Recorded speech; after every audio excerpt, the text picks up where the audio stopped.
ഈശോ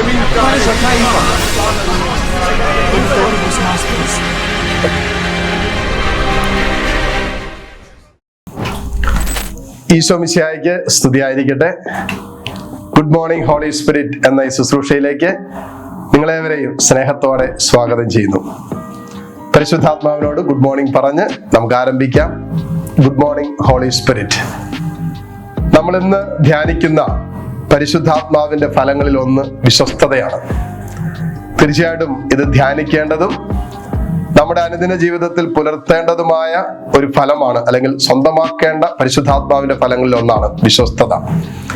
ഇന്ന് അനേകരുടെ ജീവിതത്തില്, പ്രത്യേകിച്ച് ദൈവ വിളിയുമായി ബന്ധപ്പെട്ട് നിൽക്കുന്ന അനേകരുടെ ജീവിതത്തിൽ, അത് കുടുംബ ജീവിതത്തിലേക്കാകട്ടെ, സമർപ്പണ ജീവിതത്തിലേക്കാകട്ടെ, വിളി സ്വീകരിച്ചിരിക്കുന്നവർ ദൈവത്തോടും സഹോദരങ്ങളോടുള്ള ആ ഒരു വിശ്വസ്തതയുടെ മേഖലയിൽ കണ്ടുകൊണ്ടിരിക്കുന്ന ഒരു കാലഘട്ടമാണ്.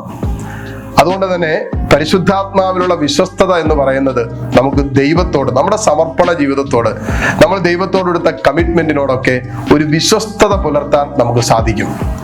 അതിനായിട്ട് തീർച്ചയായിട്ടും നമുക്ക് ദൈവവചനത്തോടൊരു വിശ്വസ്തത ഉണ്ടാകണം, ദൈവിക കാര്യങ്ങളോടൊരു വിശ്വസ്തത ഉണ്ടാകണം. അതിനേക്കാൾ ഉപരി നമ്മുടെ ബന്ധങ്ങൾ, നമ്മുടെ സൗഹൃദങ്ങളൊക്കെ ദൈവത്തോട് നമ്മെ വിശ്വസ്തരായിരിക്കാൻ പ്രേരിപ്പിക്കുന്നതുമായിരിക്കണം. എന്ന് ദൈവത്തോട് വിശ്വസ്തത പുലർത്താൻ ആഗ്രഹിക്കുന്നവരാണ് നമ്മൾ, നമ്മുടെ കൂടെയുള്ളവരോട് വിശ്വസ്തരായിരിക്കാൻ ആഗ്രഹിക്കുന്നവരാണ് നമ്മൾ. പക്ഷേ ഇത് അസാധ്യമാകുമാറ് കടന്നു പോകുന്നതിന് ഒരു കാരണം ദൈവത്തിന്റെ വചനത്തോടും ദൈവീക കൽപ്പനകളോടും, പ്രത്യേകിച്ച് നമ്മുടെ കൂടെയുള്ള നമ്മുടെ ബന്ധങ്ങൾ, നമ്മുടെ ചേർന്ന് നിൽക്കുന്നവരൊക്കെ ഈ വിശ്വസ്തതയുമായി ബന്ധപ്പെട്ട വിഷയങ്ങളിൽ നമ്മളെ വ്യതിചലിപ്പിക്കാൻ സാധ്യതയുള്ളവരാണ്. ആദ്യം ശ്രദ്ധിക്കേണ്ട ഒരു കാര്യം, നമുക്ക് ദൈവത്തോട് വിശ്വസ്തരായിരിക്കാൻ നമ്മെ ദൈവത്തിൽ നിന്നുള്ള വിശ്വസ്തതയും വ്യതിചലിപ്പിക്കുന്ന എല്ലാ ബന്ധങ്ങളോടും, എല്ലാ ജീവിതത്തിന്റെ തീരുമാനങ്ങളോടും പൂർണ്ണമായി നോ പറയാൻ നമ്മളൊരു തീരുമാനം എടുക്കാം. അവിടെ നമുക്ക് വിശ്വസ്തതയിൽ, ദൈവത്തോടുള്ള വിശ്വസ്തയിൽ വളരാൻ പറ്റും. ഇത് പരിശുദ്ധാത്മാവ് നമ്മളിൽ നിറയുമ്പോൾ, പ്രത്യേകിച്ച് ഈ ദിവസങ്ങളിൽ പെന്തക്കോസ്തായ്ക്ക് ഒരുങ്ങുമ്പോൾ, ആത്മാവിന്റെ നിറവ് നമ്മളിൽ സംഭവിക്കുമ്പോൾ പരിശുദ്ധാത്മാവിന്റെ ഫലമായ വിശ്വസ്തത നമ്മളിൽ നിറയാൻ തുടങ്ങും. അപ്പൊ ആഴമായി നമ്മൾ ദൈവത്തോട് വിശ്വസ്തരാകാൻ തുടങ്ങും. നമ്മൾ ചെയ്യുന്ന എല്ലാ കാര്യങ്ങളും ദൈവഹിതത്തിന് അനുയോജ്യമായ വിധത്തിലുള്ളതാണോ എന്ന് നമ്മൾ ആത്മശോധന ചെയ്യുകയും അങ്ങനെ ജീവിതത്തിന്റെ ഓരോ കാൽവെപ്പും ദൈവത്തോടുള്ള വിശ്വസ്തതയിൽ മുന്നോട്ട് പോകാനും പറ്റും.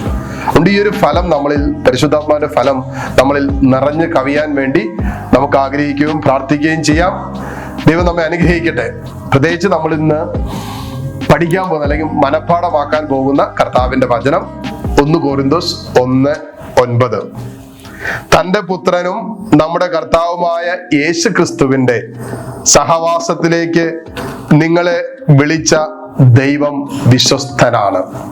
1 കൊരിന്തോസ് 1:9.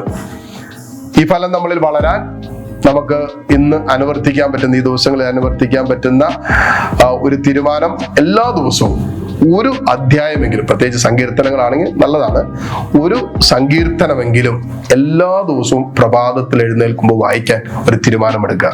അങ്ങനെ ദൈവവചനത്തോടും ദൈവത്തോടും വിശ്വസ്തരായിരിക്കാൻ നമുക്ക് പരിശ്രമിക്കാം. ഈശോ നമ്മെ അനുഗ്രഹിക്കട്ടെ.